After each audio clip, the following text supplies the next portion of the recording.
Being close to Jesus also means giving up our sinful life and amending our ways to seek for holiness. We have the example of the woman caught in adultery who left everything and then she left a life of holiness. Jesus gave her another chance and she left her life.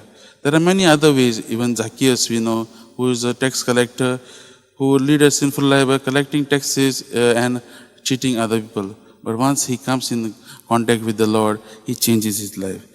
My dear friend, Jesus is asking the same question to you today. Are you ready to be close to me? And what is the answer to him? The mother of John and James understood the same thing.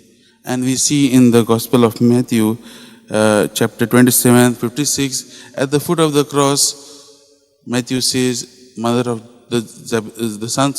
of the sons of Zebedee was present at the foot of the cross. She was closer to Jesus.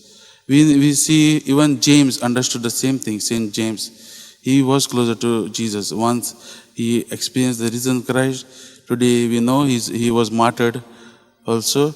Okay, he was closer to Jesus. Jesus is asking the same thing for you and for me.